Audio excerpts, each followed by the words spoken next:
당신은 그 어떤 풍경보다 시간이 다르게 그 누구보다 넓은 세상을 볼 수 있게. 이러니까 미끄럽구나. 당신은 니콜입니다. 포커스 풀플레이 니콜.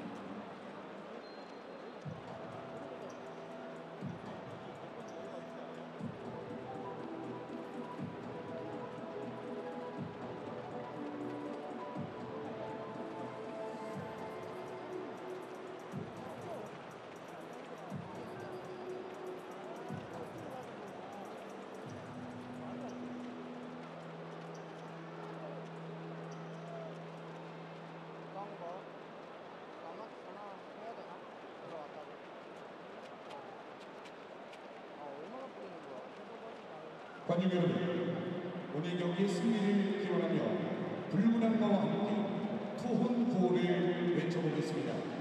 그럼 먼저 영상으로 만나보시겠습니다.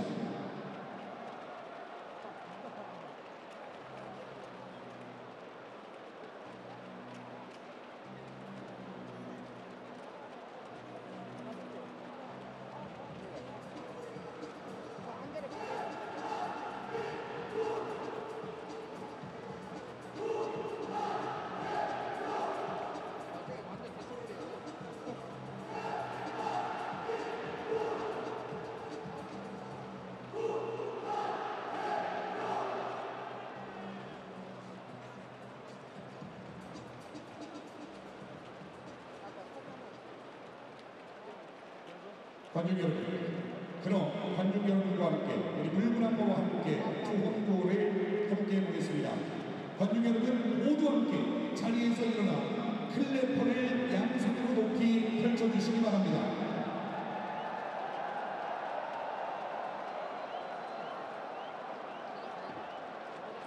우리가 누구라고 외치면 여러분이 붉은 한마와 함께 대한민국이라고 외쳐주시고, 너희가 누구라고 하면 여러분께서는 국가대표라고 외쳐주시면 되겠습니다. 관중 여러분 준비되셨습니까? 우리가 누구?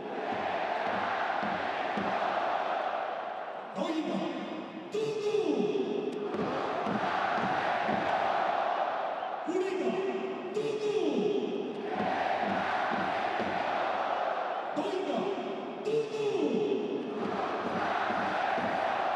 대한민국 승리 함성 발사!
상황을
센터대가 입장하겠습니다.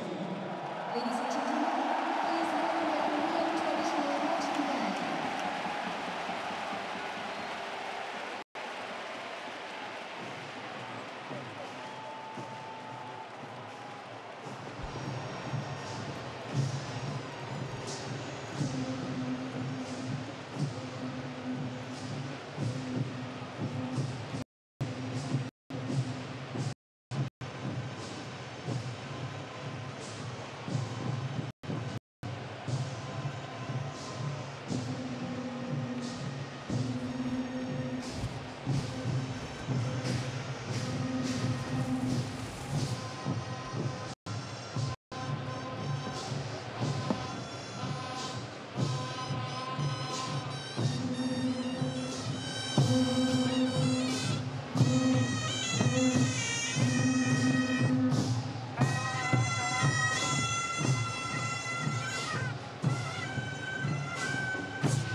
Welcome to the Seoul World Cup Stadium, where you can cut the atmosphere with a knife. Seoul's World Cup qualification hopes hanging by a thread.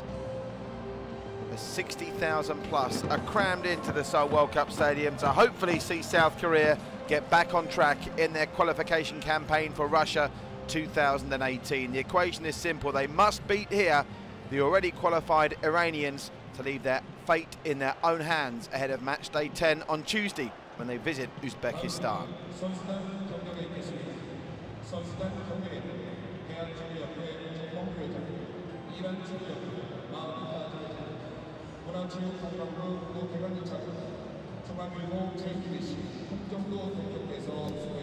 So both sets of players being introduced to the dignitaries in attendance ahead of the national anthems.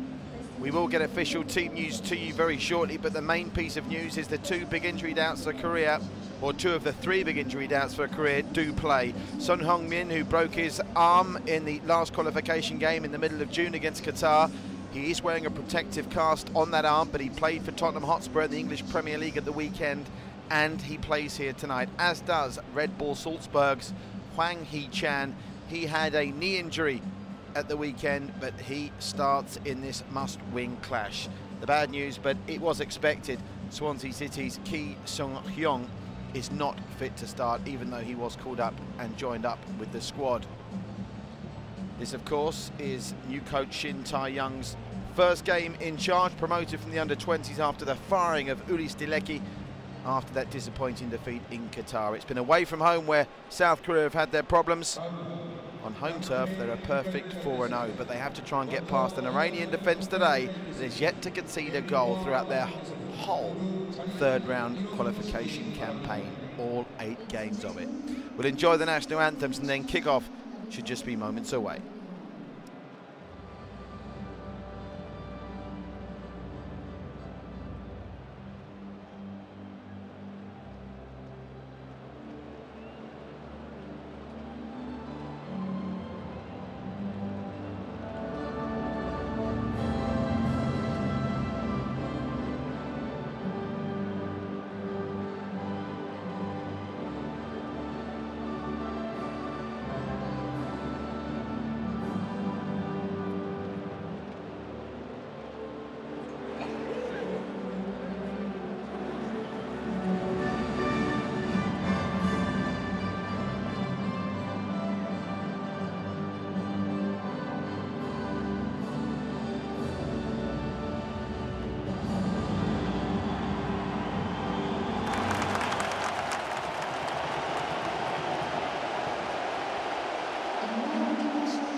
Well, it doesn't matter what country in the world you are from, that truly was a moment that made the hairs on the back of your neck stand up, I'm sure. Goosebumps all round. The people of South Korea know how big a game this is in the context of their hopes for Russia 2018, and they have turned out in their tens of thousands, their highest home crowd so far for a World Cup qualification match. This campaign was 51,238 that turned out to see the three 3-2 win against China on match day 1, I would venture that this crowd is comfortably going to surpass that. There is the starting lineup. The new coach, Shin Tae-young, making 5 changes to the team that went down in Qatar. Expect them to play in a 4-2-3-1 formation. Hwang Hee-chan of Red Bull Salzburg leading the line. And they've got options in terms of goal scorers on the bench. Of course, Shin Wook is there, as is Lee Dong-gook. And look out for Yeon Ki-hun, the Suwon playmaker, with 10 assists in the K-League this season if they need to turn the key and make some magic happen late in the game. Peter Green from Australia is our referee. His 2 assistants also from down under. Kazakhstan provide the 4th official. Checking in with the Iranian lineup, well, because they have already qualified, there is possibly a school of thought that says they might be a soft touch tonight. I don't think that'll be the case. Coach Carlos Queiroz has done a superb job since he took the Iranian job in 2011, and the former Real Madrid, Portugal and Manchester United manager has real competition for places. And with that being said, now Iran have qualified for Russia. All those players starting tonight will want to put in a performance to make sure they're on the plane in 2018. No Mehdi Taremi in the starting 11. He will be on the bench. That's their leading goal scorer in the competition with 4. They've only scored 8 in this 3rd round of qualification, but the most impressive stat is the fact that they've conceded none. There is Shin Tae-young. What a moment for him, and what a game to make your competitive debut in as South Korea's new coach. Simply, they must win. And in another twist of fate, as we get a look at the Iranian coach, Carlos Queiroz, all the games in Group A are kicking off simultaneously tonight, so we'll keep you up to date with what's happening in China. China entertaining Uzbekistan, who are South Korea's main threats to that 2nd automatic qualification spot. And the reason why they don't just have to worry about Uzbekistan, incredibly, bearing in mind how uncompetitive in terms of strength in depth Group B has become, in Group A, as we kick off all 3 games in the group now, all 6 teams still have a mathematical chance of qualifying for Russia, albeit Qatar and China can only finish 3rd. So here we go, 90 minutes that could determine South Korea's World Cup fate. They're looking to make the World Cup finals for 9 consecutive times, and their 10th time in total. Iran, of course, a recent World Cup fixture as well. And what a start. This is South Korea breaking into the box. Ali Reza in the Iranian goal comes and claims, but an early chance to see that the knee injury for Hwang Hee-chan doesn't appear to be affecting him too much early on. He showed great pace there. You look at that Korea team, players in the starting 11, and indeed the squad from all over Europe and the world. And as usual, Jeonbuk supplying the bulk, certainly in terms of the starting 11, and indeed on the bench of the home playing players. For so many years now, we're used to the defensive heart of South Korea being supplied by Jeonbuk, and that is the case here as well. Choi Chol-soon, Kim Min-jae and Kim Jin-soo, 3 of the back 4, all plying their trade at Jeonbuk, who are comfortably clear at the moment in the K-League. And of course the captain, Kim Yong-won of Guangzhou Evergrande. The keeper, by the way, is a big decision that Shin Tae-young had to make. He has gone with Kim Seung-gi, who plays his football in Japan for Vissel Kobe. A lot of attention on that man tonight, and of course Tottenham's son. We mentioned earlier about this 100% record at home in the qualification process, but it hasn't been plain sailing. All the games won by the narrowest of margins, beating Uzbekistan 2-1, beating Syria 1-0, and again they were very lucky to pick up maximum points from a 3-2 win against Qatar, and that game right at the start of the campaign when they won 3-2 against China, racing into a 3-0 lead within the hour mark. China coming back and giving them a late scare. First foul committed by Korea, and it's Kwon Chang-hoon who is the guilty party. Well, Korea have to try and win this game, really. You've got a rookie coach in the context, certainly can't match the experience of Carlos Queiroz, and you just wonder whether Seoul having to go all guns blazing here, South Korea playing in Seoul that is, you just wonder whether it might play into the hands of Iran, who are a very strong counter-attacking team. Blinding pace down the flanks for Iran. All their games have been tight. They don't win them by many, but win games they do. And they're the only team in Group A who are already on the plane to Russia.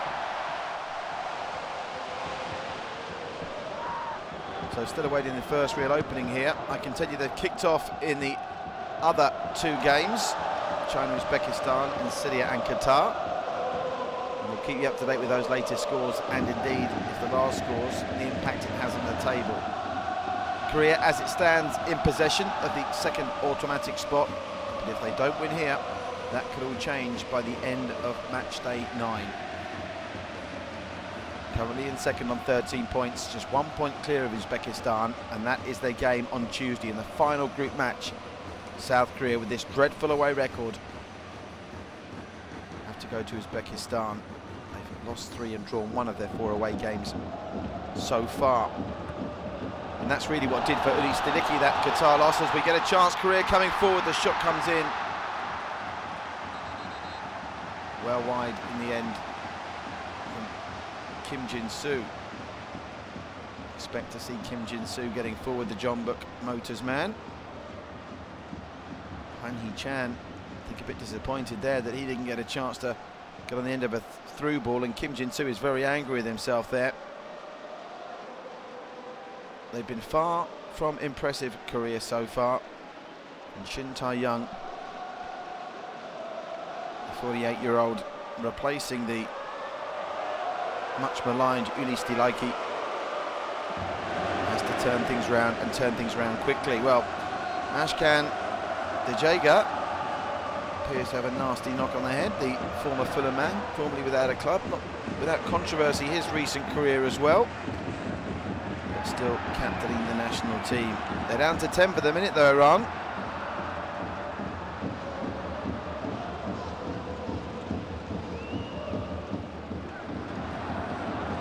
Milad Mohammadi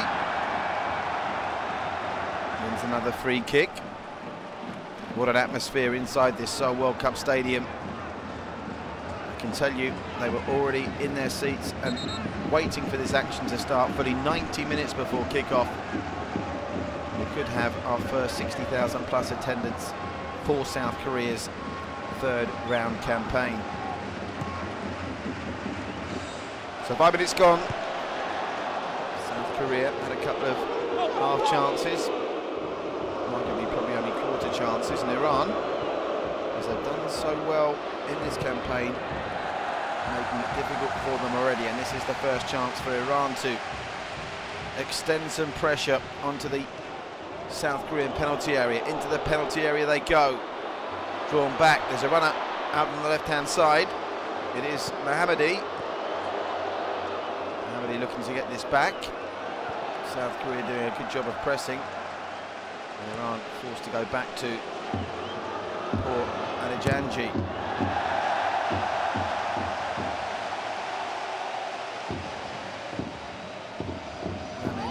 Winning the throw. And good hustle from South Korea. And now can they catch Iran out at their own game on the counter-attack? But there's the example of just how well organised Carlos Queiroz has got this Iranian defence. Never ever looking like getting anywhere near Hwang Hee-chan. He was trying to get on the end of it, but it's a lively start from South Korea's lone striker. Son Heung-min, of course, of Spurs, playing almost in a number 10 role, just behind that main striker. The pressure will come here for South Korea. If they hear, that's going to be close. Onside was the call. Well, the flag stayed down there, and if it had got a touch on that Hwang Hee-chan,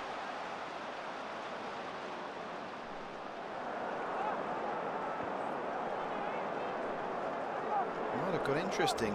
Lee Jae-sung of Jeonbuk, the K-League superstar, with the through ball. Yeah, going back to the fact that all the games are kicking off simultaneously in Group A tonight. If they were to hear Uzbekistan had taken the lead in China, that would really pile the pressure on, because if they weren't to win here, Uzbekistan could afford to draw that game on Tuesday. And Korea could face the prospect of, at best, finishing third in that two-legged playoff with the third place team in Group B, followed by another two-legged playoff with the fourth place team in the CONCACAF region, which at the moment is Panama, but could easily beat the United States of America on Honduras by the time that that's finished. They've still got 4 games to go in that particular part of the world in terms of their World Cup qualification campaign. As Vahid Amiri is penalised. early goal in another of the games in Group A. Syria have taken the lead against Qatar. The fairy tale story of what could potentially be Syria's World Cup qualification continues. They've scored it very early on in that game against Qatar. Qatar's hopes will be ended unless they win tonight. That game being played in Malaysia. And as it stands, that 3 points, if it stays like that for Syria, would put them level on points and level on goal difference with Uzbekistan. Because Uzbekistan currently picking up a point in China with that one goalless very early on. So if Syria were to win, and South Korea weren't to pick up maximum points here in Uzbekistan, winning China, then of course even finishing third becomes far from certain for the men in red. Well, that's a bit of dissent there from Hwang Hee-chan. He's really pumped up for this. Peter Green is going to have a word with him here. Meanwhile, the Iranians getting on with a free kick. Can't have any complaints with that, Hwang Hee-chan. The foot was clearly high.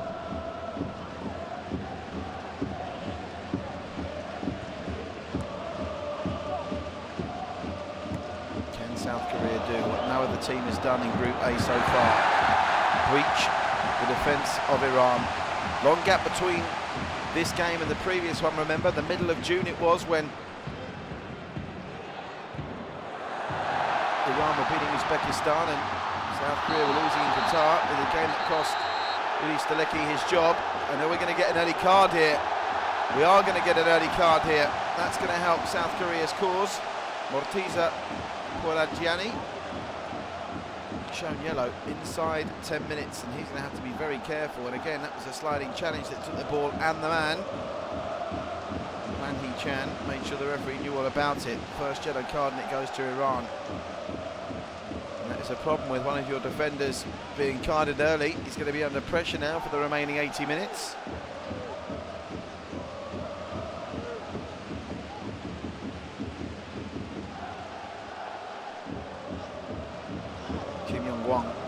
The captain is going to take this free kick, urging his players to get forward. Plays it right to the edge of the penalty area, looking for the flick on, which comes.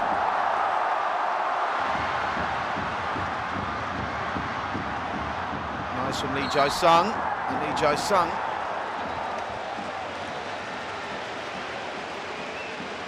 not able to get on the end of it, and Kwang Chang-hoon and Choi Chul-soon both involved, with the latter being penalised for a foul. So you can tell South Korea are up for this. Can Iran stifle and stymie their enthusiasm? It's been a classic hallmark of their campaign to suffocate teams and just grind out the results. Can the Koreans do what no one has managed? 730 minutes of football now.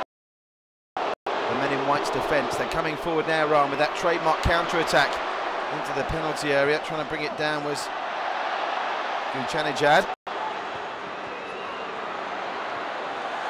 Solid defensive work from the Tottenham man, Son Heung-min. And somehow he kept that in. Not sure he didn't unsight the assistant referee there, but they've given it away cheaply. In the final third, this could be dangerous. Iran coming through on the right-hand side. Gulchanejad bringing in Eza Talahi. There's too much on that. That'll be a goal kick to Korea. But the signs are there. Iran's pace down the flanks and their ball-playing ability combined with that defensive steel. That's the reason why they have managed to get so many results and are already qualified with 2 games to spare. Not just qualified as top of the group. No one can catch them now. That came off a Korean, so it will be a corner to Iran. It's going to be taken by the Jaeger, the captain. Corner comes in. Korea need to clear here. Could be a chance, and that's a great opportunity that fell to Ansari. He should have done better there. Carlos Queiroz knows it. Uncertainty in the Korean defence dealing with this corner, the outswinger. It was actually a header from Kim Min-jae that exacerbated the problem. And it fell to Ansari. And if he should have been on target, Korea could have been in some bother there. Syria still leading Qatar by a 1-0 to keep them right in the mix for qualification, or at worst, a shot at finishing third. China and Uzbekistan still goalless in that big match, the other big match in Group A. That one being played in Wuhan. South Korea wanted to take that quickly, but it's not been taken in the right place as Jager, controversial figure and captain, is penalised.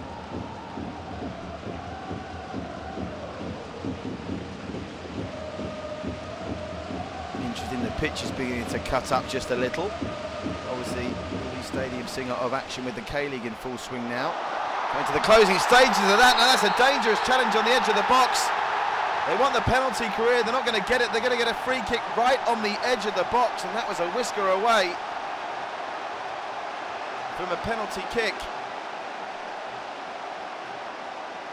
Ramin Rezan Simaskandi taking a big chance there on the edge of the box. Ball came through to Kwang Chang-hoon. Clearly on the outside of the box, and clearly it was the foot of Ansari that made contact with the chest of Kwang Chang-hoon. So they scored early against Syria in the campaign and ended up toughing it out to hold on. Now inside 15 minutes, can they do what no one has done so far in this campaign and score a goal against Iran? New coach Shin Tae-young looking on anxiously, four of them around it.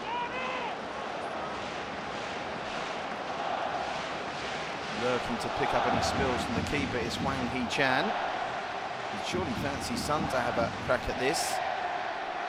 The number 7, Koo Jae-chol, is over it. Maybe he's just acting as a decoy. This looks like a training ground routine here. They're sizing up the angles. Right on the edge of the box. If anything, it's maybe a shade too close. Makes it difficult to get it up and over a wall that's got 5 men, plus Kim Jin-soo on the end of it, trying to cause some problems. And I'm assuming they're going to aim for Kim Jin-soo as the ball comes. Kim Jin-soo will step out the way, and the ball will hit the back of the net and fly past Ali Reza. That's the plan.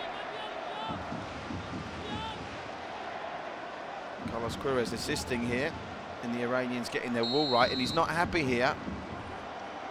Whereas he spotted something, his defenders haven't.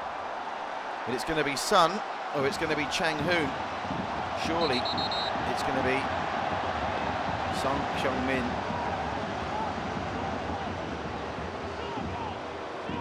Lots of argy-bargy in the wall. It's now containing more men since Carlos Queiroz had his save from the touchline.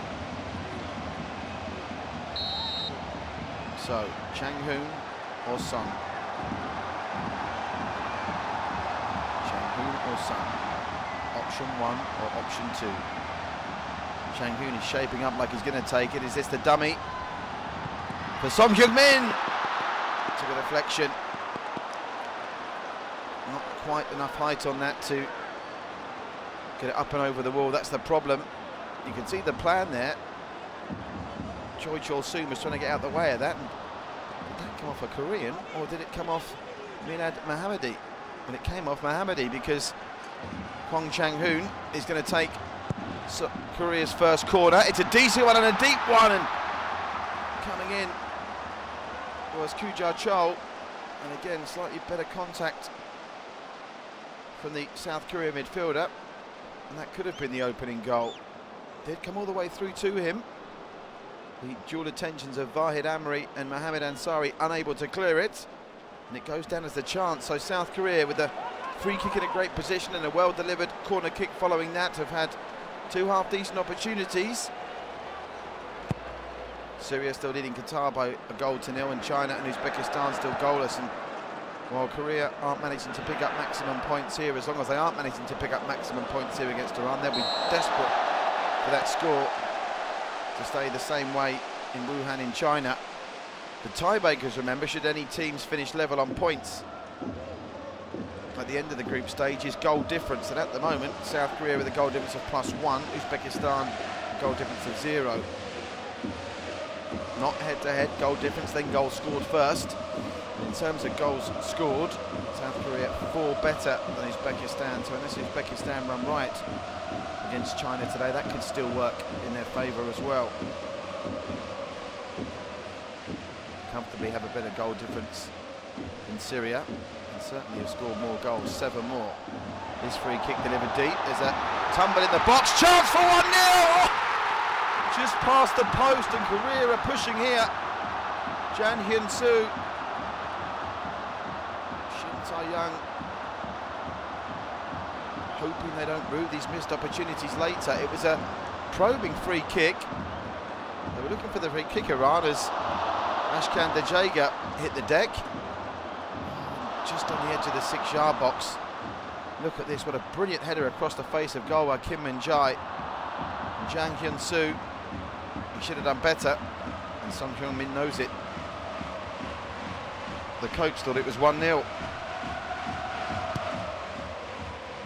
But it's an encouraging start from South Korea. They are creating opportunities against this miserly Iranian defence. All these Iranian players want to make sure they're on the plane to rush it, but you can't escape the fact that they've already qualified. It doesn't take the pressure off them to enjoy their football. It does it help them take their foot off the gas against a team that has to win at all costs. South Korea managing to clear. That's a dangerous header. That almost came off the back of his head and flicked into the path. Well, Jahan Bakshi was there waiting. So approaching the 20-minute mark, still no goals here, no goals in China. There is a goal in the game in Malaysia between Syria and Qatar. Syria leading by a goal to 0. And another look, fine margins. The bounce just span it away. Imagine if it had spun the other way off the bounce, it would have been a goal. I think the bench thought it was going to be in. Here's Son, driving down the left, looking for support, finding it. Under the circumstances, Kim Jin-soo probably got the best outcome he could have hoped for there, which was a throw-in. Kim Jin-soo launches the long throw, met by the backtracking and already booked poor Ali Jianji.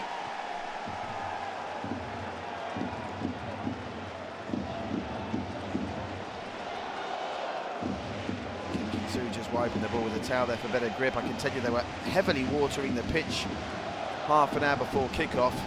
Gallons and gallons of water being sprayed onto it. That's clearly an intentional play, and that was a dangerous slip from Syed Ezatalia.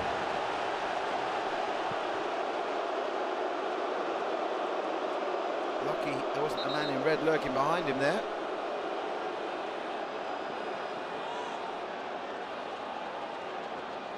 A wild swing from Ezatalahi. Another long throw and another header away from Iran. This time Ezatalahi makes no mistakes.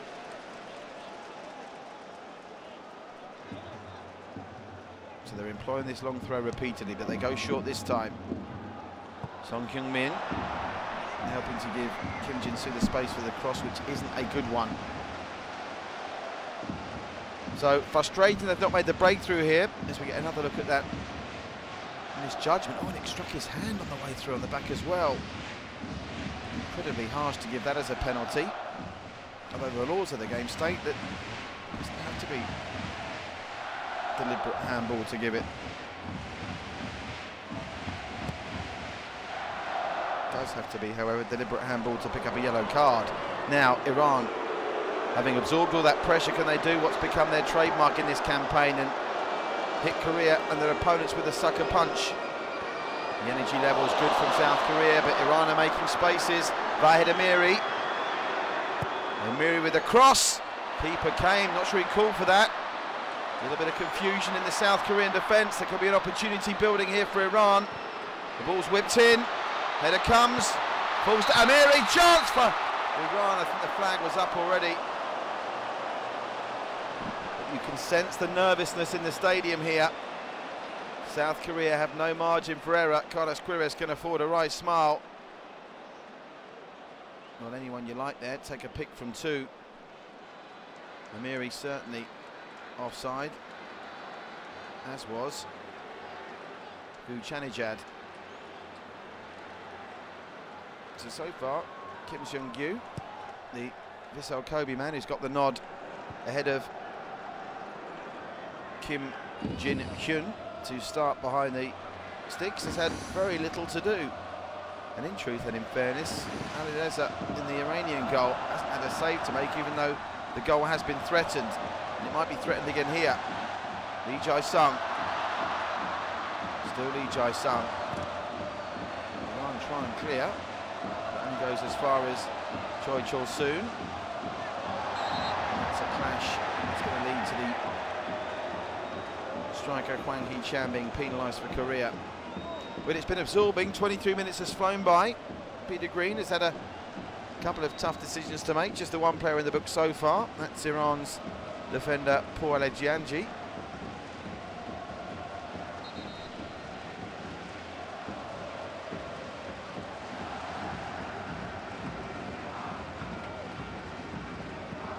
And the crowd are doing their best to get behind the team, but you can tell that the supporters are nervous, and I'm sure the players are as well. South Korea, 8 consecutive World Cup finals. Semi-finalists in 2002, but they're in danger here. The long-range shot was ploughed in there by Jan Bakish. Blocked at the first port of call by South Korea. 8 consecutive appearances for South Korea.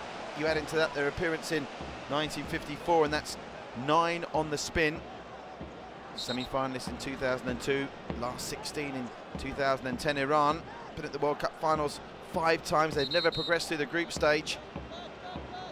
In 2014, the only result they got of note was a goalless draw against Nigeria. You've got a close-up there of this pitch cutting up, and that was highlighted by Carlos Queiroz, the Portuguese coach, in the build-up to this. He's not happy with the playing surface.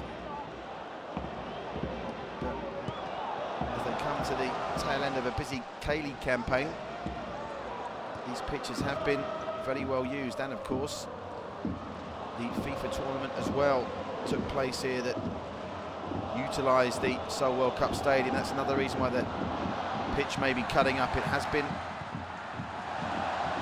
used excessively this season. It's the same for both teams. We've already seen a couple of mishits from players, most notably that fresh air shot from Saeed Eza Talahai, which could even have led to a penalty. The ball hitting the back of his foot and rising up and hitting him in the hand.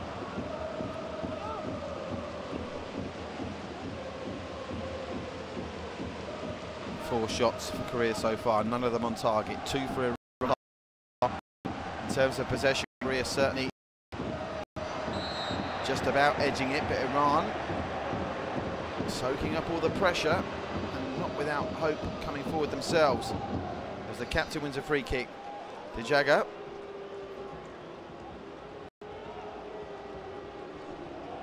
Getting tangled with Jang Hyun-soo. And this is a free kick in a dangerous area. Looks set fair for the in-swinger here. If it's going to be the in-swinger, it'll be Ehsan Haji Safi.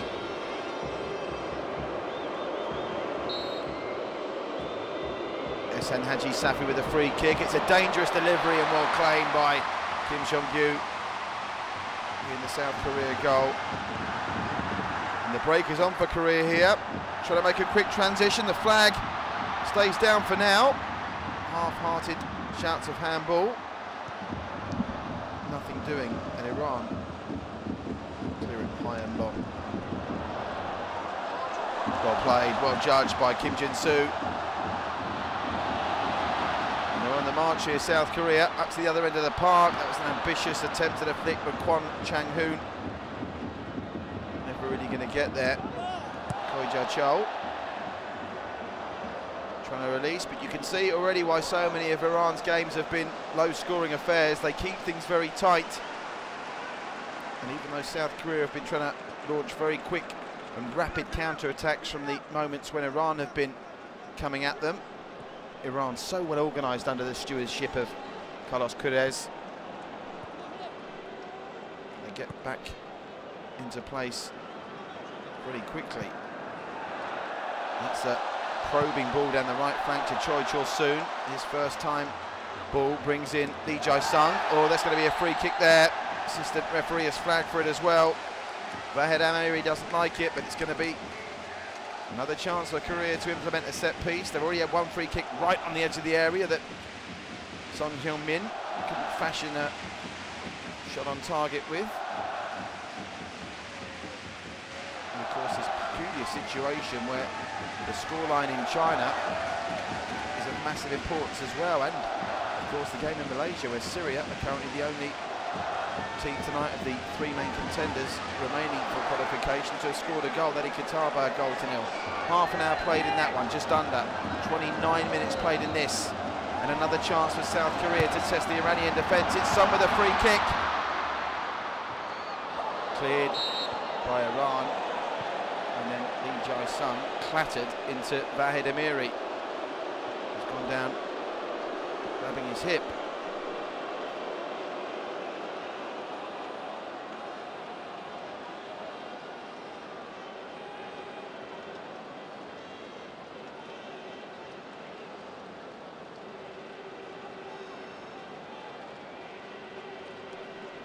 Not malicious, maybe just a little bit irresponsible from Lee Jae-sung. So here we are on the half-hour mark and still awaiting our first shot on target in this one.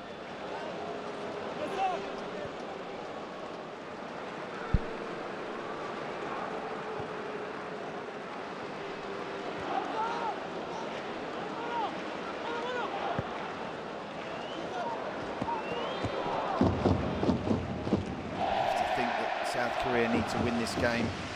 So bad has been their away record. And Uzbekistan, one of the surprise packages in this group. Imagine if they have a home game with a chance to qualify with a win. It will be very difficult indeed for Korea to take maximum points there. But remember, they win tonight and a draw will be good enough for them. In Uzbekistan, just going through the permutations. Syria are currently winning. Uzbekistan currently only drawing.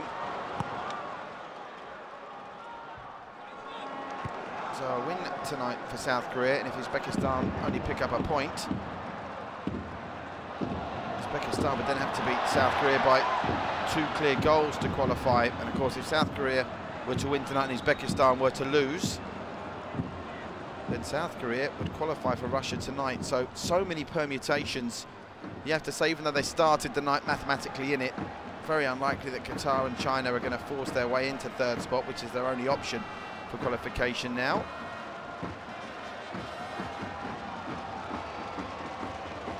Penalised there is Ajahan Bakash.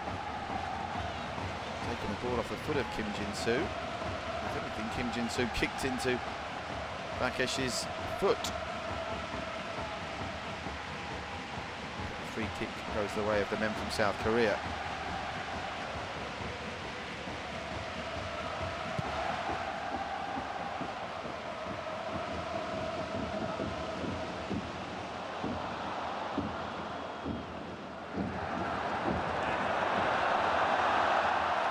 Bit too much on that. Nice attempt by Choi Chul-soon. The Koreans certainly not lacking for effort and commitment in this opening stanza. But conversely, you have to say, on balance, this isn't one of the vintage South Korean teams, and they are missing badly Ki Sung-young. The games I've covered this season, he's been equally, if not more so, influential than Son Heung-min. But the Swansea man, currently injured. There's no part today, and it's very difficult to see him playing any part at all on Tuesday either. Oof, clash of heads there. Choi Chul-soon, and a couple of these Koreans have to be a little bit careful that their passion and enthusiasm and anxiety to get the breakthrough and make things happen doesn't lead to picking up cards. Just the one yellow card so far went to Iran's Morteza, poor Ali Jianji, very early on. First time we've seen Shin Jae-young, the new coach, be particularly animated on the sideline. There's a glimpse at the South Korean bench. They do have options, plenty of them. Surely if they need to find a goal late, Yom Ki-hong will be given a chance, the Suwon man. The assist leader in the K-League this season. Lee Dong-guk, the veteran, we know he knows where the back of the net is, and of course Kim Shin-wook as well.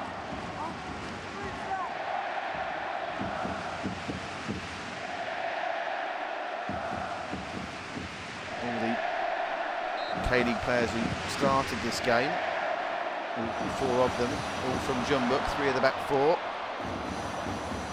And Lee Jae-sung has been one of the players of the season in the K-League in the middle of the park, the number 17.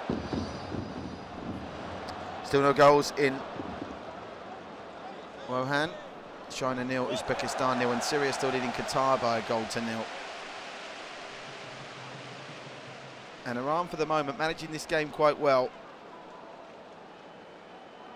As it stands, they're coping with everything the men in red are throwing at them, with Korea, as you can see, just edging the percentage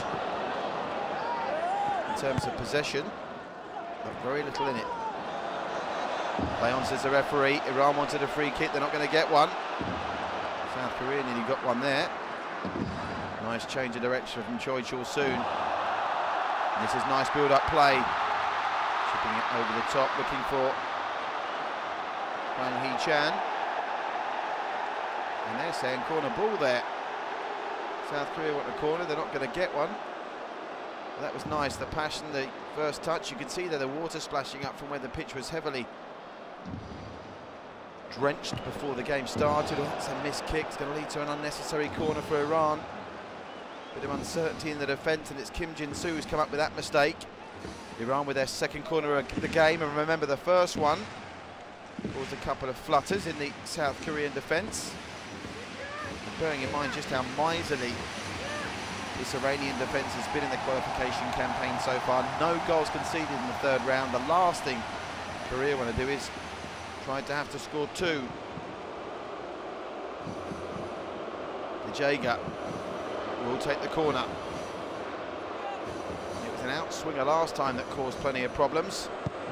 It's an outswinger this time, not such a good delivery, met at the first line of defence by Son Heung-min, who clears. Danger not gone yet though, flicked on. Kim Min-jae has to deal with this and just about gets enough on it. There's an Iranian on the deck in agony, realising his teammates are still on the attack here. But rolling around in fits of pain is Eza Talahi. Holding the back of his head, the crowd don't like it. Big news in that game in Malaysia tonight in Group A. Syria 1, Qatar 1. Qatar equalising with 10 minutes to go before half-time. And that will have further implications on what we're seeing here, because if it stays the same in the game here, the game in China and that game in Syria, then Syria would no longer be able to qualify automatically. The best they could hope for, and it would be an outside shot, would be third place in that playoff against the third place team in Group B. And I can tell you the third place team in Group B is currently Australia, who lost to Japan earlier today, and now Australia, another one of the recent ever presents in the World Cup, are under pressure. Just goes to show how much the region has grown and developed. There are so many powerhouses now. Gone are the days where you could name the Asian World Cup teams to qualify immediately following the end of the previous World Cup. Iran, South Korea, Uzbekistan, Syria still in with a realistic shot of qualification from Group A. And in Group B, well, Japan, it's so close in Group B. Japan's win takes them to 20 points. Saudi Arabia also already played 9. So a break off to see this chance for Iran. The flash shot comes in straight at Kim Sung-gyu, thankfully for South Korea. The snapshot from Reza. Straight at the goalkeeper. Yeah, so with that win for Japan, they've now played 9, 20 points. Saudi Arabia played 9, 16. And Australia played 9, 16 as well. So that win guarantees Japan's qualification. So we've been seeing Japan in Russia in 2018, Saudi Arabia and Australia. Well, now locked together going into match day 10 in Group B. Where Australia entertained Thailand, on paper a very easy game, in Saudi Arabia, well, they host Japan. Devilishly tight there, to make matters worse for Australia. They've got an inferior goal difference by 2 now to Saudi Arabia after that loss today. So high drama this Thursday evening, where South Korea still have a shot at confirming their place in Russia tonight, and equally they have a shot of results going against them and them having to hope for a low percentage result in Uzbekistan on Tuesday. Well, it's had its moments. South Korea pushing for an early goal, didn't quite come off for them, but it's beginning to peter out and become a bit scrappy, this. And that's a bit of scrappy play from Iran. Ball goes to Lee Jae-sung. Still Lee Jae-sung, does well, maintains possession, and ultimately it's well dealt with by that Iranian defence.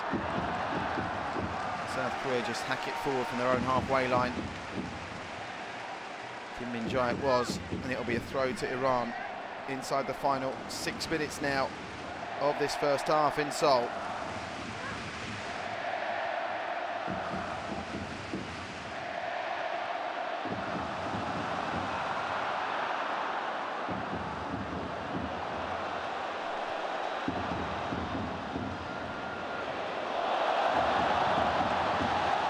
Switched out right to Sun. His first touch is a good one. Second touch not so. South Korea have invited a counter-attack here, and Iran are going to oblige them. Good strength on the ball, and there's going to be a card here. It's going to be a card to Choi Chol-soon, and now it's 1 yellow card apiece, and 2 key defenders, one from either side, both in the book and treading on eggshells for the remaining 50 minutes of this one. Can have no complaints. Took one for the team there.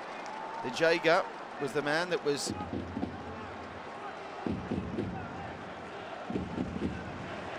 trying to launch the counter-attack, and Choi Chol-soon, in fairness, was probably worth taking the card for that, as frustrated as he is. The Jaeger, the Iranian's influential captain, making a nuisance of himself once more, and he'll be right up looking to get on the end of this free kick. That's drifted into the box, looking for the flick on, it doesn't come, but Iran still maintain possession inside South Korea's half. And there's way too much on that from the Jaeger, and it will go out for a throw to South Korea. So only one game in Group A has yielded any goals so far, with all 3 matches kicking off simultaneously tonight. And Qatar locked at 1 each inside the final 5 of the first half there. It's goals here and goalless in China. Between the Chinese and Uzbekistan, this group continues to be incredibly tight, and that's a scuff clearance. South Korea without that from Kim Jong-yu. Here's Janijad, and anywhere will do in the end from Kim Min-jae. South Korea hesitant in defence. And a couple of opportunities to clear that. Obviously frightened about conceding a penalty. About enough in the end to get it clear, but the danger is still there. Iran still probing in the South Korean final third. That man, Chanijad, making a real nuisance of himself. Will South Korea employ the long, give them a taste of their own medicine? On the throw, looking for the flick. Jae-sung with a chance to hack it clear. Look at the pace being shown by Hwang Hee-chan, the Red Bull Salzburg man. 2 in the end, Dimbel to beat the first one and win a throw off the clearance of the second. Hwang Hee-chan has been suffering with a knee injury, but early indications appears to be free to recover from that. He's shown some great pace in his time. Fronted times can be a low position. Young, the new South Korean coach, prepared to take too many gambles. Just wonder whether him sticking or twisting later in the game will depend on what the score is in China. All 3 games we pay between goals in China.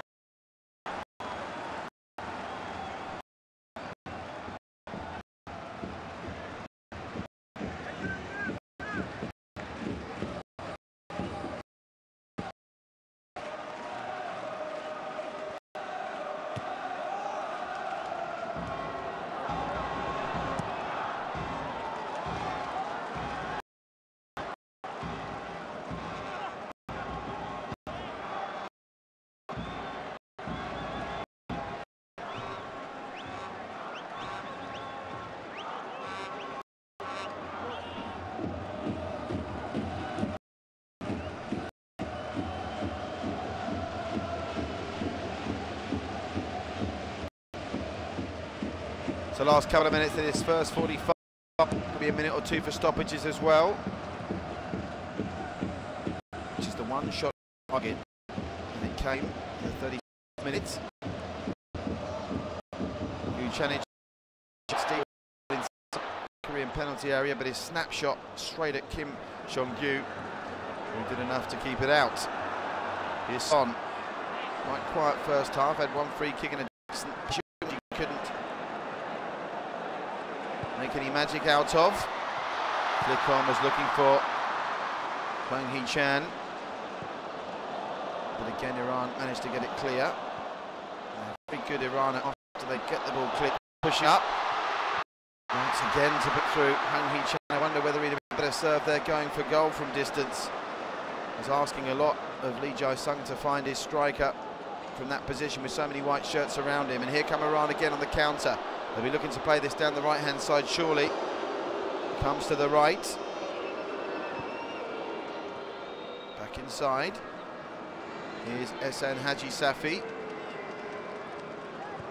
And Iran content to stroke this around, seemingly for the final 30 seconds of the 45 in the first half. So, not exactly an open affair. South Korea are giving this a real go. The tactical decisions of Shin Tae-young will be fascinating in the second 45, and it'll also be fascinating to see if they're affected by scorelines coming in from China. 2 minutes of time to be added on for stoppages.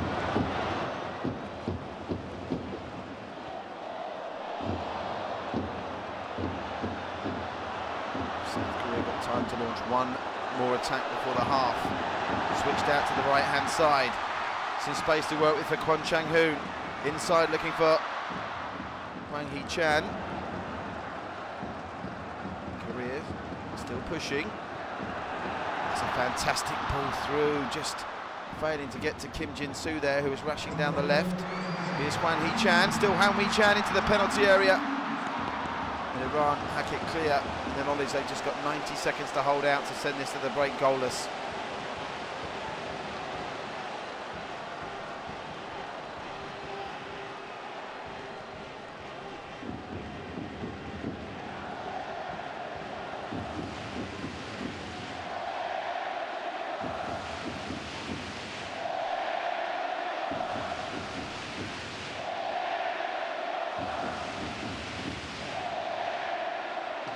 Long throw.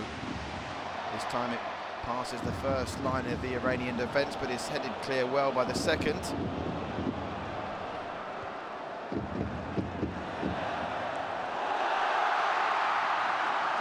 crowd getting into this once more. They've been quiet in the middle part of this first half, but they're sensing now that they need to get behind their troops, and I'm sure in the second half, if it's still goalless with 15 minutes to go, it'll build to a crescendo here at the Seoul World Cup Stadium, where there's 60,000 plus packed in, hoping to see Korea's place in Russia confirmed tonight. It can still happen, but they need to win here. Note that China get a goal against Uzbekistan to win that one. Still goalless in that game in Wuhan. Well, that will do it for the first 45 minutes, a half of few chances. Iran showing the defensive qualities that have served them in such good order throughout the first 8 games of their qualification campaign. Son Heung-min had a free kick right on the edge of the box that he couldn't fashion a shot on target out of. And for Iran, well, good improvisation from Gu Chaninjadi, who stole the ball off the Korean defence inside their own penalty box, but his flash shot was saved straight at Kim Seong-gyu. So here, half-time, in the Seoul World Cup Stadium. This crucial qualifier in Group A. It's South Korea 0, Iran 0, and also goalless, equally importantly, in the game between China and Uzbekistan. We'll be back for the second half shortly.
관중여러분, 그라운드를 주목해 주신 바랍니다. 대한민국의 승리를 모두 함께 자리에서 일어나 캘린더를 펼쳐주시기 바랍니다.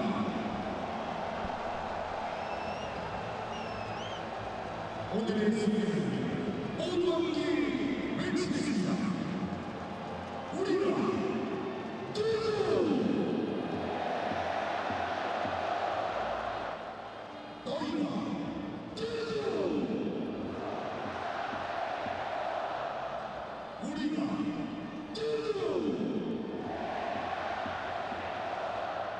너희가 뚜루! 대한민국 승리 한수 발사! Welcome back live to the Seoul World Cup Stadium, where it was goalless at the half-time between South Korea and Iran in this crucial game in the quest to qualify for Russia 2018. Two games tonight kicking off simultaneously. Three, in fact, in fairness, of equal importance in the context of who goes through, and all three are stalemates at half-time. Syria, Qatar, one apiece. Syria still with an outside squeak. China, Uzbekistan goalless, and South Korea and Iran goalless as well. Remember, if it all stays like that, it's going to come down to the game in Uzbekistan on Tuesday, where Korea must go and do something they haven't managed to do so far in this campaign, and that's win away from home. The draw would be enough for them if, and it's a big if, Uzbekistan don't manage to get a winning goal against China. And conversely, with all options still on the table in the next 45 minutes, China were to beat Uzbekistan tonight, South Korea were to get a winner here, then South Korea's qualification would be assured with a game to spare. Would you like to call what's going to happen at this stage? I certainly wouldn't. We're in for a fascinating 45. Let's be honest, the game wasn't the greatest in the opening stanza, but with so much at stake, and with Iran having already qualified, it didn't really lend itself to be a ding-dong thriller. Iran, to be fair to them, certainly putting in the effort and just doing what they've done for the whole campaign, being strong, sturdy, incredibly difficult to break down, and occasionally threatening on the counter, as they are doing here. Ball come through in the snapshot from Reza Imi Simi Scandi.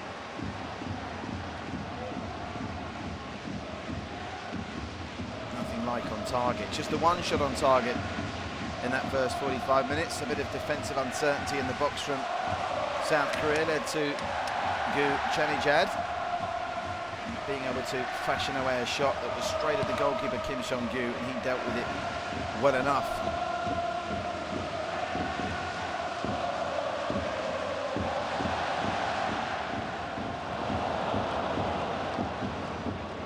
It's of course crucial, really in a worst case scenario for South Korea. They matched the result of Uzbekistan in China, because if they managed to match it, a draw would be enough for them on Tuesday.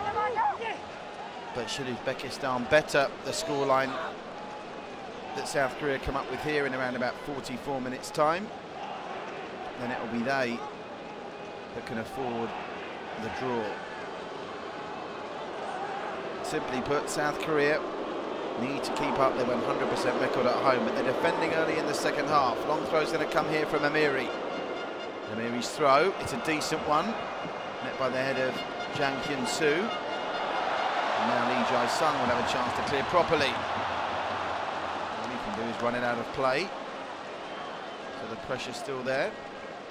Incidentally, earlier on in the AFC, in one of the games that kicked off earlier, Japan secured their progress through to Russia 2018, beating the Australians, who are now in a real sweat and in a three-way race for second, third and fourth. They're currently in third.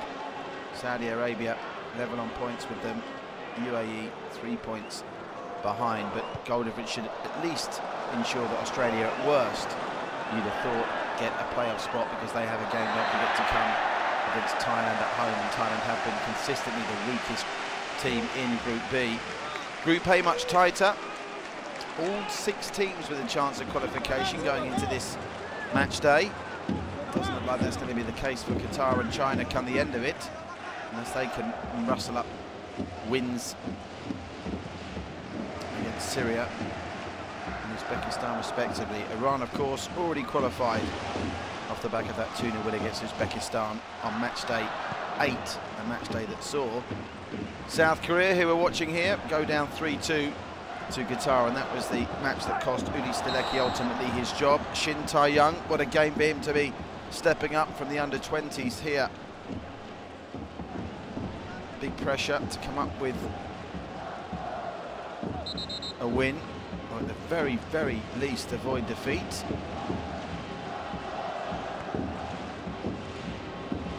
Iran are a difficult side to play against. Carlos Queiroz has done a really good job organising them. It's some feat going 8 games at this level without conceding a goal. Now, first chance for South Korea in the second half. Cross comes in, flicked on, and almost found its way through to Hwang Hee-chan. That finds its way through to Son! Flag was up, and were counted offside. Going back to that defensive record of Iran's, when you consider in their 8 games, Korea have conceded 10. Iran have conceded 0. That's incredible. And even in Group B, when you look at the defensive records there, best defensive record there is Japan, having only conceded 6, and every other team in that group's conceded double digits. So they're a team that no one will fancy facing in the group stages. Iran, they'll be a tricky side to circumnavigate, and I'm sure they'll improve from their outing in the World Cup in Brazil in 2014, where just 1 point from their 3 group games, that goalless draw against Nigeria. Clash of heads here, so the referee's going to stop play. In agony is Kim Min-jae. And they're saying there's a stamp here. The South Korean players are intimating there was a stamp here. Now, if the assistant referee has seen that and they are right, let's have a look here. Coming down with Kim Min-jae is Ezatollah. Well, well, there looks to be something in that, doesn't there? Well, he's a lucky boy here if it's not been seen by the referee or the assistant, Ezatollah. Oh, that's very, very naughty. If the referee's seen that, he's going to go. And the way that the referee is talking to those Iranian players, it suggests to me he has seen it. If he's seen it, it surely can't be a yellow. It has to be red. Now, cleverly, Ezatollah is on the deck receiving treatment. I'm assuming he won't send him off while he's lying down. I've got a feeling we could be seeing a red card here potentially. And is this the turning point of the game? He'll wait for the player to get to his feet to make his decision. If he's seen it, it's got to be red, it can't be yellow. Look at it one more time here. That's really cynical and nasty from Saeed Ezatollah. And we're looking at the replays, but the crowd noise can tell you what's happened here. I think it's a red card, and it is. Ezatollah is off. And South Korea will play the final 40 minutes against 10 in a game they desperately need to win to get 1 inch closer to qualification for the 9th consecutive World Cup finals. And you have to say, Peter Green's made the right decision there. Carlos Queiroz doesn't like it. He's angry with the assistant referee and the 4th official. But we saw it on the replay, and if the referee sees that, he's entitled to send him off. He has to go. They're asking for the stretcher now. So will that prompt a tactical switch from Carlos Queiroz? It surely will. Losing one of his key midfielders. And equally, will Shin Tae-young decide to stick or twist?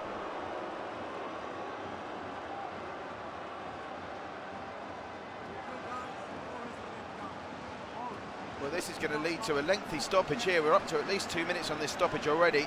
They go for the ball. Now, potentially Kim Min-jae, you could argue, is being a bit naughty with the arm across the face. There's certainly a case for that, but there's no excuse for the stamp that followed. And Saeed Ezatollah, he'll be suspended now for their last group game, which luckily for Iran is of no consequence. They'll qualify as group winners regardless of what happens there. But he's off here. He gives Iran a mountain to climb in this match, and he'll miss the game against Syria on match day 10.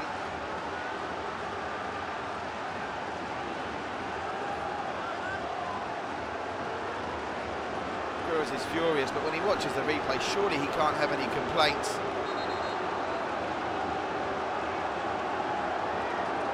He's milking this, I think, saying he got a finger in his eye. Side Ezatalahi. But even if he did, there was no excuse for what followed.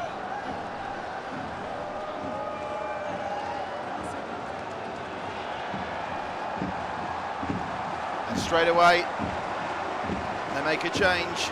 And it was the man who's had the only shot on target in this game so far that's going to be sacrificed here. Gu Chenejad is off.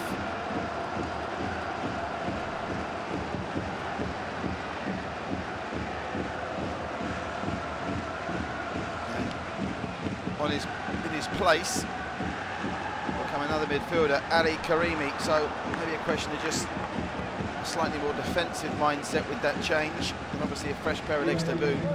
We've seen it half a dozen times now. It doesn't get any better the more you watch it. It was a red card. You cannot stamp like that. And it was clearly intentional the way he came down. Yes, he probably felt aggrieved that he felt Kim Min-jae had caught him on the face on the way down, but you could make extenuating circumstances for Kim Min-jae, balance, etc. There's no extenuating circumstances for that. Always the high foot by Korea there. But can Korea take advantage? It's not been the best game. Will it now open up? Can Iran, with 10 men, take the opening goal? The flag's gone up. Wouldn't have counted anyway. There through on goal was Johan Baksh. But that wouldn't have counted. Syria are back in front against Qatar. Syria back in front against Qatar. And that would move them, as it stands, just a point behind Uzbekistan and 2 behind Korea, so they would be in play going into match day 10 as well if these scorelines as they are stay the same. Permutations changing by the minute. Match day 10, Syria go to Iran, of course. We've already seen that Iran will now be missing Ezatalahi. They'll have nothing to play for, and Syria, what a fairy tale it would be if they, all these great nations with proud footballing history recently at the World Cup finals, wouldn't it be a tale if they, rather than one of the more established teams, got through? But South Korea will be hoping that's not the case as they push forward, trying to find an opener, playing against 10 men. Switch wide to Son. The expectation every time Son touches the ball is understandable, but Kim Jin-soo is offside.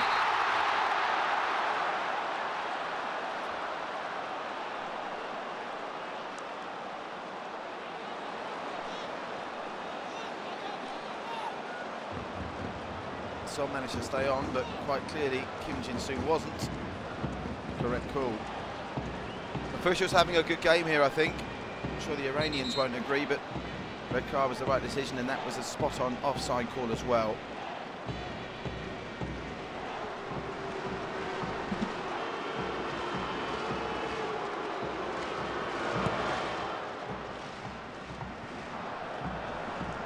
Slightly misplaced header by Kim Min-jae. Mopping up is going to be Lee Jae-sung. Plenty of time for South Korea here, 33 minutes, but remember, in 8.5 games of football, still no one scored against Iran. Can it be done now? They are playing with 10 men.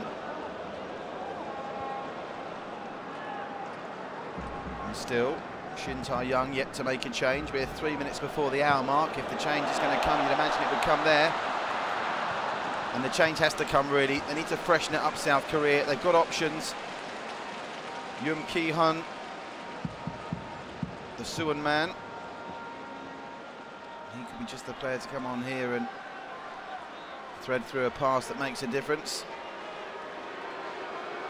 If they're desperate for a goal late on, Lee Dong-gook and Kim Shin-wook are also likely candidates. And just going through might be sacrificed here. Well, Hwan Hee-chan, remember, did come into this with a knock. He's worked hard, but his quality is such that surely they'd be reluctant to sacrifice him.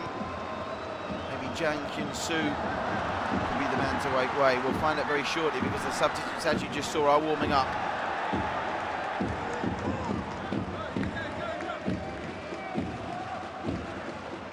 What a strange Group A has been, with the exception of Iran.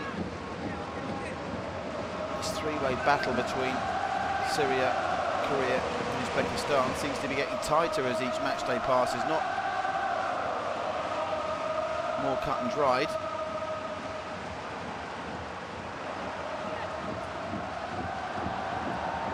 A nice play from Son, creating some space. Got the runner down the right. Oh, it was the wrong option. Kwon Chang-hoon was running into really good space there. Bearing in mind he came into this game off the back of an injury, as did Son to be fair, but Hwang Hee-chan, his work rate has been immense.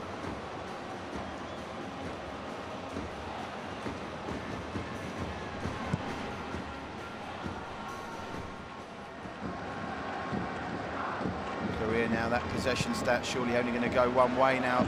Iran are down to 10 men, and arguably the first couple of minutes, as the referee, Peter Green, gets in the way briefly. First couple of minutes before that red card, it was Iran who arguably started the second half the brighter. Son's brought down there, that'll be a free kick. Iran don't like it, but it's another interesting area for which Korea can launch an aerial assault. Quiros is fuming about the officials. Let's have a look at this on the replay. Son appeared to have lost that. Well, he played the ball, didn't he? Initially, the Jagger. The referee deemed there was too much of the man taken afterwards. Can Korea find a goal that would all but put them on the plane to Russia? With deliveries like that. Oh, they're asking for a back pass there. I don't think it was intentional, so that's fair enough from the referee. If they can get the win here, Korea, they go on to 16 points, assuming Uzbekistan draw. Uzbekistan would need to beat South Korea by more than 1 goal on Tuesday. So a huge incentive for South Korea now to find this goal. Syria currently will be moving to 12 points as well. But if South Korea would win, they'd still be 4 points adrift to Korea with 1 game to play. They could, however, still catch Uzbekistan for third. This is going to go all the way down to match day 10, seemingly, certainly for third place. Can Korea tonight put second place to rest? Free kick to Iran to relieve their pressure. Still no goals. They've played an hour in China. China 0, Uzbekistan 0. And Syria still leading Qatar by 2 goals to 1, scoring early in the first half and early in the second to go back in front after Qatar had equalised before half-time. Change is coming surely. Shin Tae-young, he's got the top job now in South Korean football. His every decision's going to be analysed and over-analysed. He's got a bench packed full of players that you fancy to come on and score a goal, or at the very least give them a bit of fresh impetus. Not really troubled Iran since the Iranians went down to 10 men. Not too many of those players seem to be warming up though, preparing for action. Free kick to Korea. What a scrappy game this has been. It's had its brief moments early on, but you can tell the stakes are high. And Iran, really, all credit to them, being as tough and resilient here as they have been all through the campaign when they had something to play for. Now, of course, just individuals playing to impress the manager and make sure they're on the plane.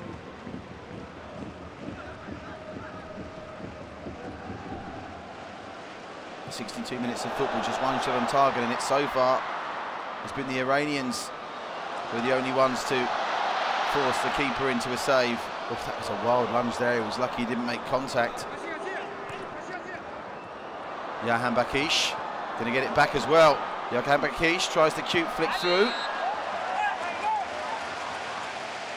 Yaga been involved in plenty of niggly incidents in this game. And would you believe it's Iran that are going to be the team to make the second change. The captain Jaga making way. And coming on in this place, well, it's their leading goal scorer. Mehdi Taremi, he's already got 4 goals in the qualification campaign, and he's coming on for the final 27 minutes. And what kind of move is that from Carlos Queiroz? You're down to 10 men. Admittedly, it's a striker for a striker, but you're throwing your leading goal scorer on here, and this could give South Korea more problems. It's almost as if Quiros is so disgusted with the red card decision, wrongly disgusted I might add, that he's decided to try and go and win this game just to teach South Korea a lesson, even though the result for Iran in real terms is meaningless. Looks like he's going to plough a lone fallow as well. To be fair to Quiros, that's probably a tactical switch in that they'll just employ Taremi all on his own up front and use the other 9 outfield players, 8 excluding the goalkeeper, to soak up the pressure. That's looking for Son, but there's too much on it. It'll be a goal kick. Well, this result's just about bearable while Uzbekistan are still being held by China, but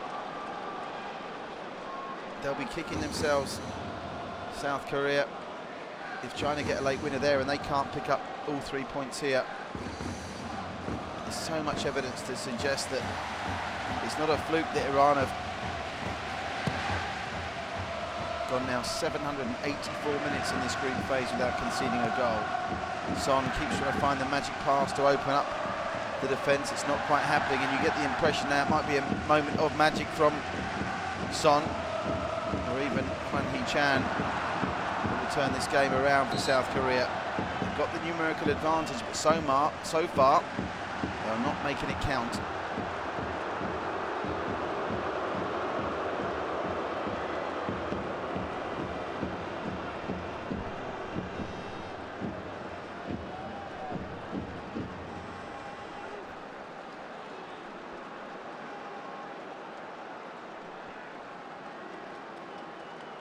Well, there was a stray arm there from Jang Hyun-soo. Isan Haji Safi went down like he was shot. Safi, incidentally, is the man that's taken over the captain's armband. Looks like Korea are preparing to make a change. Oh, slice clearance from Kim Min-jae, putting his side under unnecessary pressure. And this is nice from Iran. Cross comes in, but that's the downside of only being staffed with 10 players on the pitch. No one there to pressurise the goalkeeper. Well, for the huge crowd in attendance, it's been a disappointing 66 minutes on many fronts. Firstly, Korea haven't got the goal they need to try and steal the 3 points.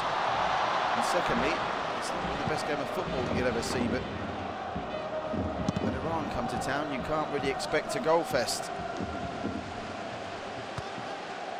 Their game's averaging just 1 goal per game. Played 8-1-6, drawn 2 goals for, 8 goals against 0.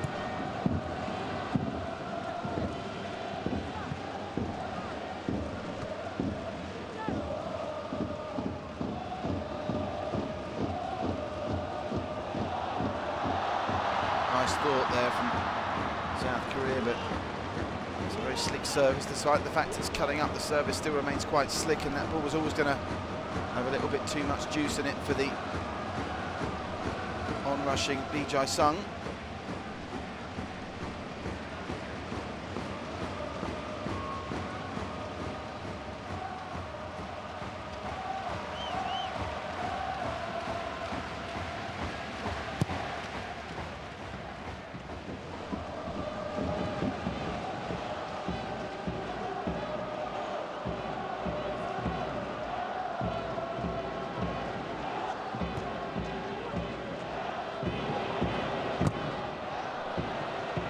Credit Iran here. Nothing on the line for them, but they're giving it absolutely everything. Down to 10 men, they're working their socks off.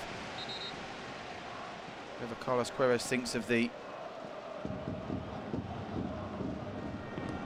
red card decision, he's going to be pleased with his team, and I understand Iran have now set a new World Cup qualifier record, 1,063 minutes without conceding a goal.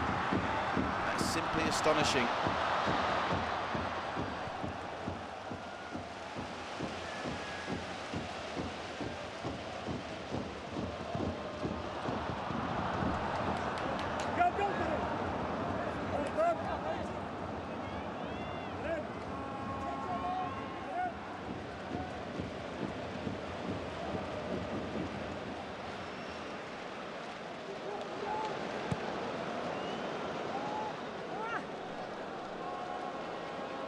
Where is this breakthrough going to come from Korea? Surely a change needs to be made soon.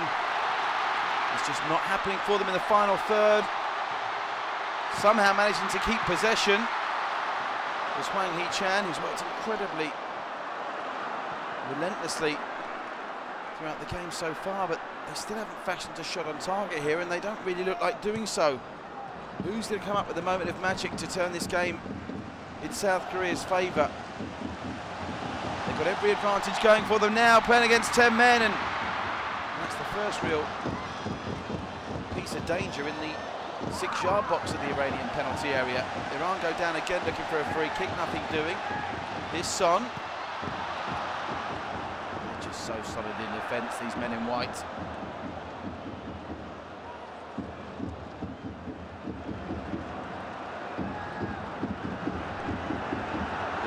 Wave after wave, Korean attacks continues to come. Not that anything much positive is coming out the other end of them.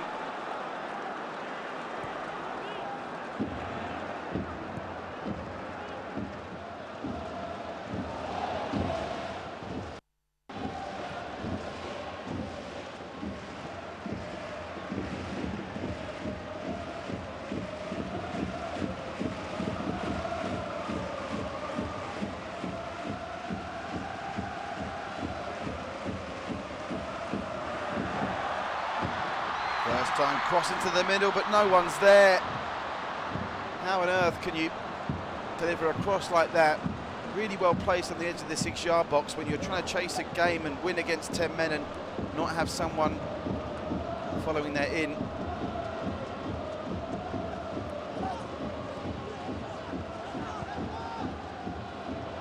And the longer this goes... Oh my God, he spilled it! Goodness gracious. Sung-gyu there spilled that. Who knows what might have happened there if Iran has still got 10 players on the pitch and there's 2 white forwards up there. This is nervy stuff, made even more nervy by the fact that it's still goalless in China. China 0, Uzbekistan 0. Well, that's really dangerous, right under the nose of Mehdi Tahemi as well.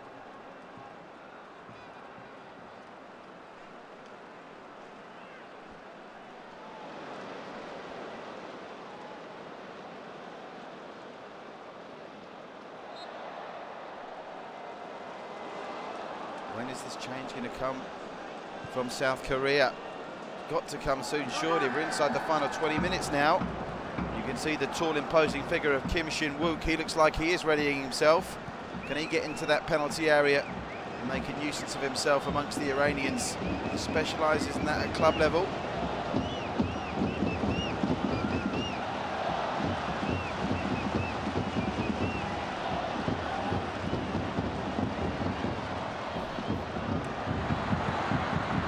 Comes in the space here. Thought for a minute that Hwang Hee-chan was getting on the end of it, but look, 6 white shirts back at the penalty area trying to repel these Korean attacks.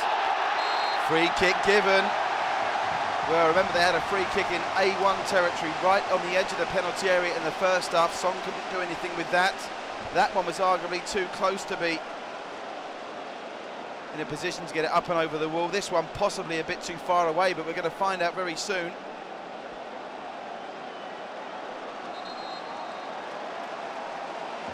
Now the change comes, and it's Lee Jae-sung that makes way for Jeonbuk Motors' Kim Shin-wook. And the big man is entering the fray at just the right time. As South Korea take a free kick that one assumes now they can launch into the penalty area and target the imposing figure of Kim Shin-wook. Just the 3 international goals from 37 appearances. It's not a very good return from a player who's been far more prolific domestically. He'll be the most famous footballer in South Korea tonight if he gets the winner here. He's lurking, the last man in the line. Oh! Thought for a minute it's going to find its way through to him. This is introduction enough to give South Korea an extra dimension. And the cross comes in, dealt with by Iran.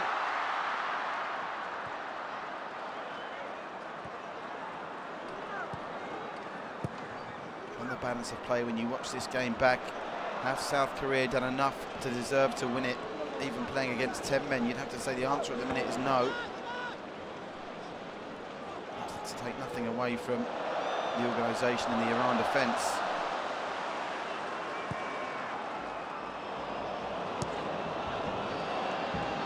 Iran coming forward. Calmly dealt with. Hat clear.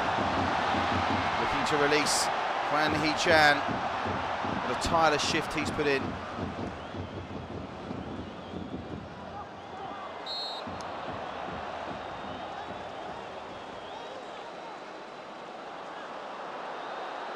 And it's almost as if South Korea are playing for a draw here, which is a risky business with their away record and the fact they've got to go to Uzbekistan, who can still qualify with a win as it stands.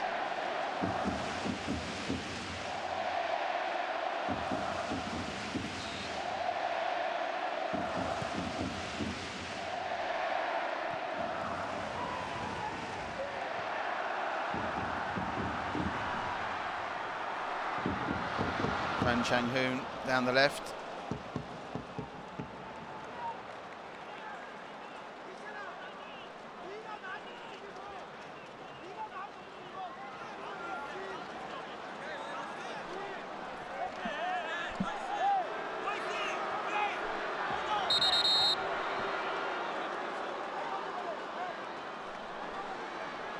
It's going to be another change.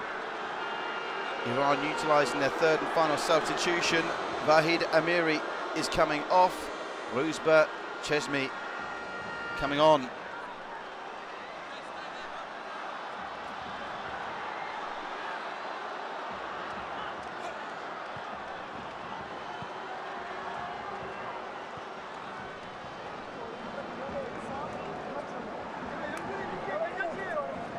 He's played all his substitute cards very early here as Carlos Queiroz. There's still a quarter of an hour to play. In contrast, Shin Tae-young being far more conservative with his changes. Will that come back to haunt them if Uzbekistan steal a late goal in China? You would think they'll be going all out here. South Korea to get the win, to give them more options on how to qualify automatically when they go to Uzbekistan on Tuesday. Still time though, then to get the goal, and of course for China to get one, and then they qualify tonight. Marauding run right into the penalty area, and it's another free kick on the edge. The Iranians are furious, but great work from Jang Hyun-soo. A marauding run, just as he was about to go into the penalty box, he's brought down, and the Iranians have to be careful here.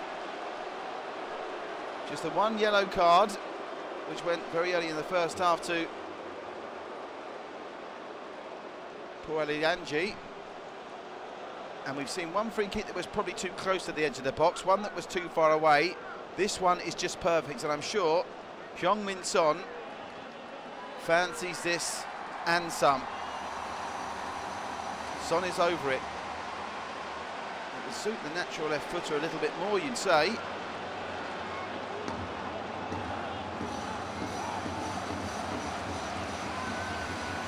Again, Ali Reza trying to gather together his wall.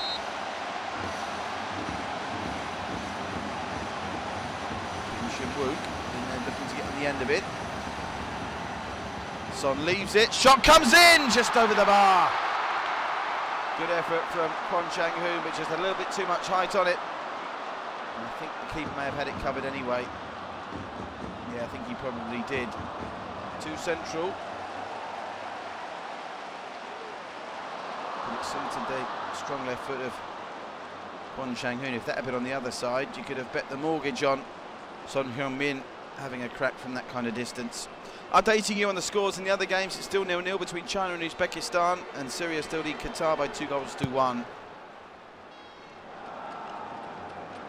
And still, they've now played for 26 minutes against 10 men, Korea, and they still await their first shot on target of the whole game.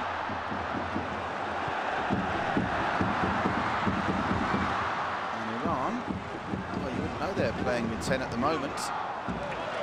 have to be dealing with what's going their way.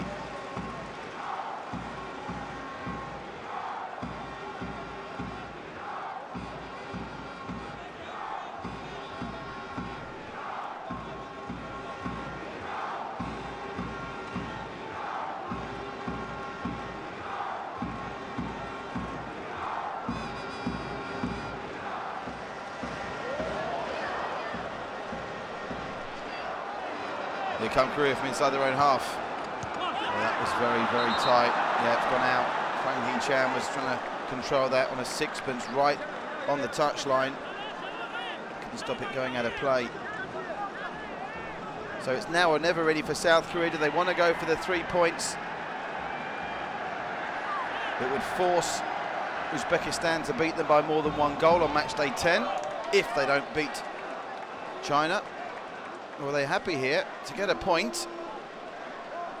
See Uzbekistan get a point against China and then go to Uzbekistan knowing a draw is enough. It's a strange conundrum for Shin Tae-young to be dealing with, but surely South Korea should be doing more here in terms of throwing caution to the wind to get the 3 points, even if the disaster was to befall them. Remember, they're playing against 10 men and they did lose this one. Well, we've not had a shot on target all game, and that was the worst shot of the entire match from Mehdi Taremi. You never know, he was the Iranians' leading goal scorer. Even if they were to lose this by some disastrous set of circumstances, and even if Uzbekistan were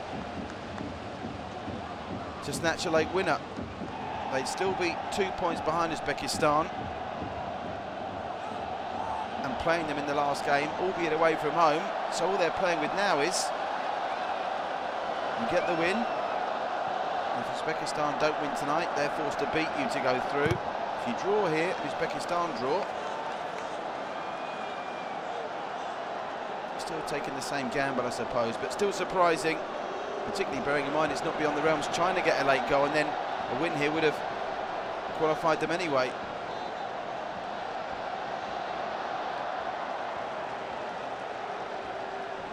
Another long throw coming in for Iran.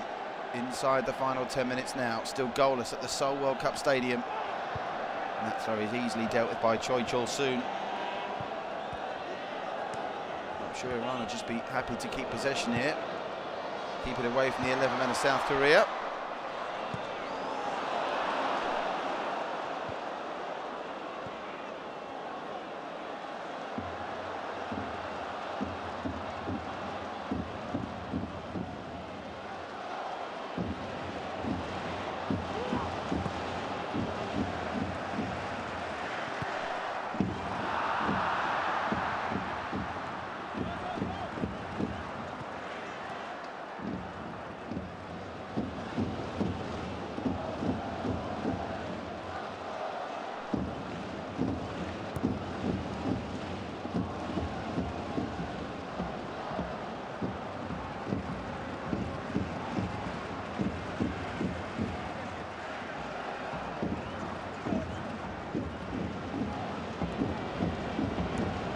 With 8 minutes plus stoppages to find a winner. Going to be a defensive change of all things. Kim Ju-won looks like he's about to ready himself for action.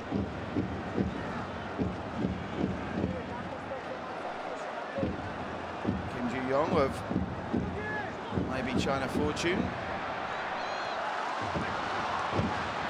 looks like he needs to be the next man to come on. Will he come on with the team chasing the lead? Trying to hold on to one at the moment. Looks like the former. Oh, there was a stray elbow there right in front of the referee. Wouldn't mind seeing the replay of that. Meanwhile, Korea trying to deal with the menace of Mehdi Taremi. That was a good change by Carlos Queiroz. His fresh legs and impetus have made sure South Korea can't take anything for granted at the back.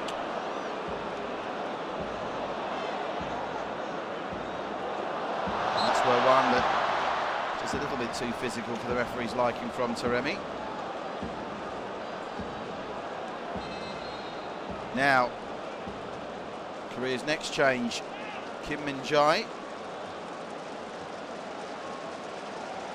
departing for Kim Ju-young. So that's pretty much a straight swap on the face of it, but Quite how that change gives them more attacking impetus, I'm not so sure. Well,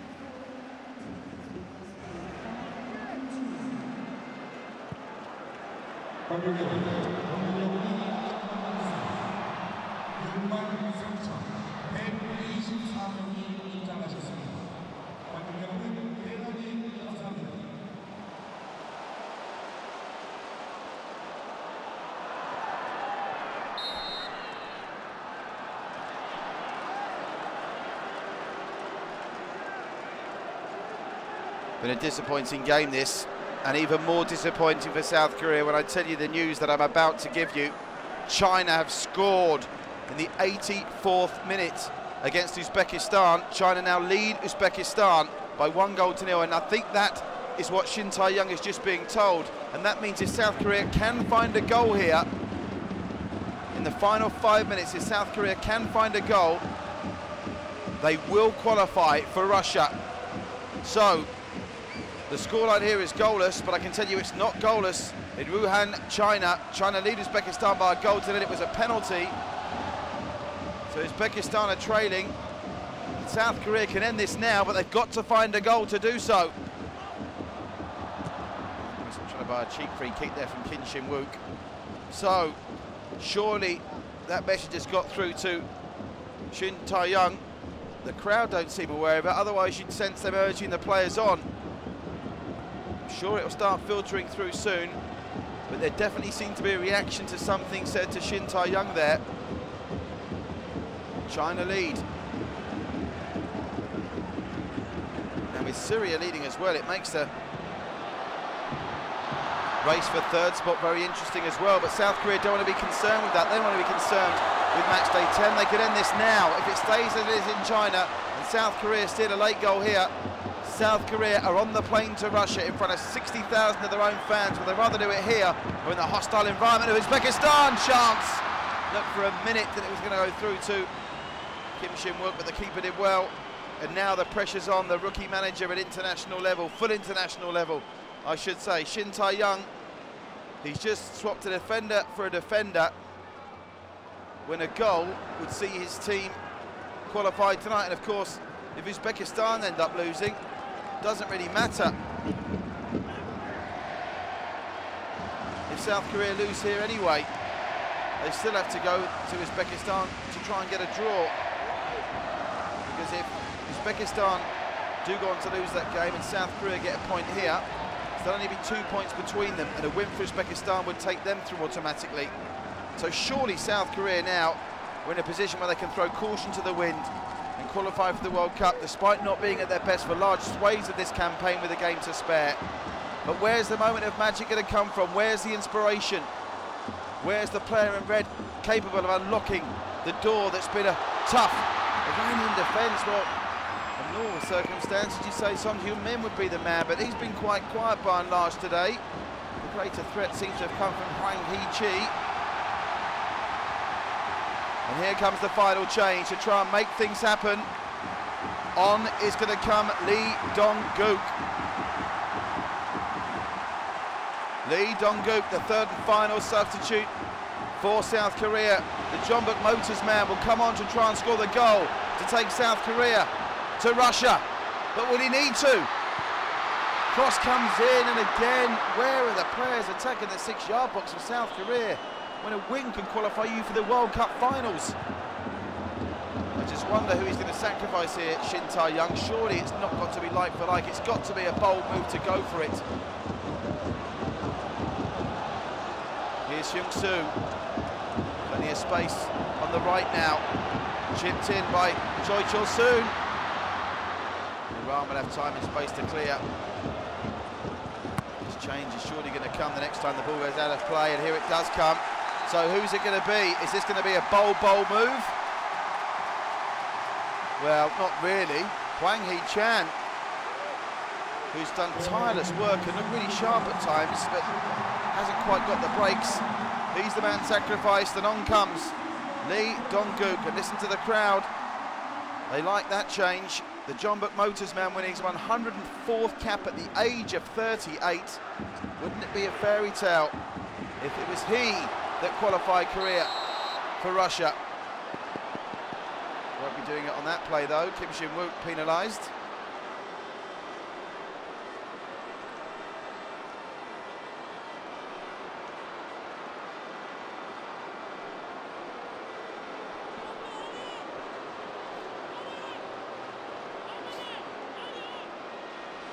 So as it stands, if scorelines stay as they are, Uzbekistan would remain on 12 points, having played 9. South Korea would move up to 14 points, having played 9, which means defeating Uzbekistan would still see them potentially finished at best 3rd. And of course, the fly on the ointment is Syria, but they'll be moving up to 12 points after 9 games if they hold on to their 2-1 lead against Qatar.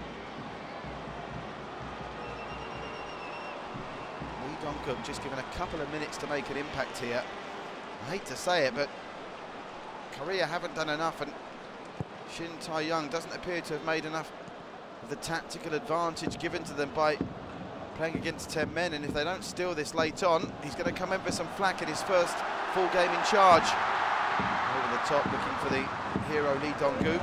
Doesn't get as far as him, and that will come off a Korean player for a throw. To an Iranian team who are now just stoppage time away from holding out. 4 minutes of stoppage time it's going to be. So Iran 4 minutes away from making it 9 consecutive games without conceding a goal. And the way this game has unravelled, it's going to be a huge disappointment for Korea, who could have qualified tonight now that China lead Uzbekistan if they'd have won this match. But you have to say, even playing against 10, do they really deserve to win it? The answer's got to be no. Iran have been comfortable, but it only takes a second to score a goal. South Korea have still got 3.5 minutes.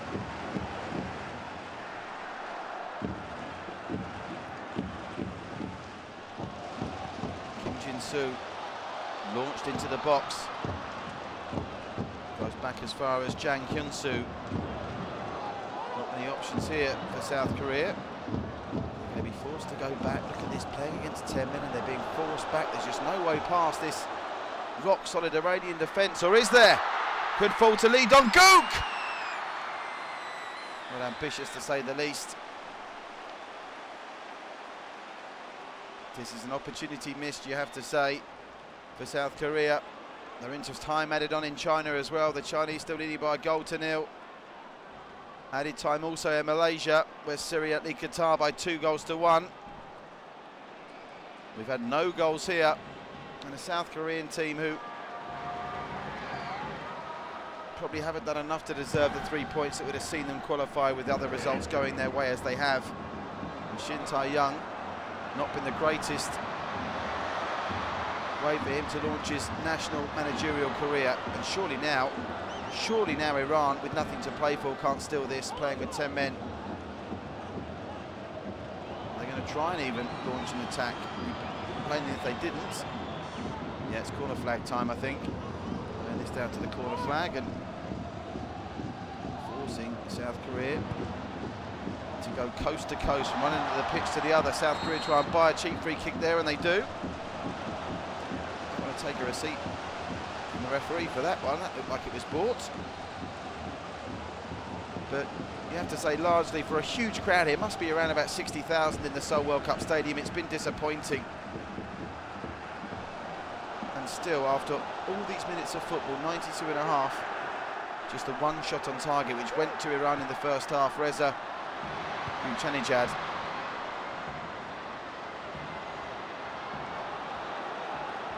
Youngwon. Well, the ball's into the box. You can sense the crowd's frustration. They've not seen enough from their team to try and win this. One last play maybe into the penalty area. It finally comes. It's a decent flick on as well. There's Kim Shin-wook going down right on the edge of the penalty area. Referee not interested. And they get a delivery in here. Perhaps a long-range effort on goal. Teeing it up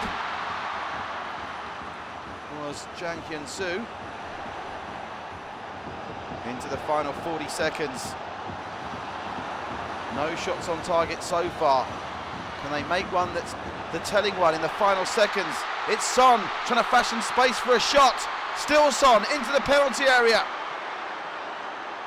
Can he weave some magic here? Son with a cross, did well to get a cross away, but it was met by a white shirt, not a red one. And Iran will hack that clear, and that, ladies and gentlemen, maybe all she wrote in terms of South Korea's chances of qualifying tonight. They'll still go to Uzbekistan knowing, in all probability, the draw will be enough. They could have ended it here, playing against 10 men for 38 minutes, and they couldn't get it done. Now past the 4 minutes added on for stoppages. Shot comes in and it's blocked. Following up is Kim Jin-soo. Cross comes in, headed clear, and surely that's it. That is that. Iran have held on. A tactical triumph from Carlos Queiroz, who played all 3 substitutes to cope with the red card in the 52nd minute, and rightly so for horrendous stamp from Syed Ezzatalia. Only 1 shot on target in the whole 90 minutes, and that came in the first half from Iran's Gu Chanejad. South Korea, despite the late introduction of Kim Shin-wook and Lee Dong-gook, in truth never looked likely to break the deadlock. Equally disappointing as it looks like China are going to beat Uzbekistan, and a win would have seen them guaranteed a place in Russia. But as it stands, it goes to match day 10 next Tuesday, a titanic clash in Uzbekistan as South Korea visit there, and Syria, the only one of the top 4 to win tonight, are back in the mix for 3rd spot as well, as they move on to 12 points, and arguably still an outside shot at getting 2nd, who knows. It's been a crazy Group A, but from the Seoul World Cup Stadium, 60,000 disappointed Koreans have seen South Korea draw 0-0 with Iran.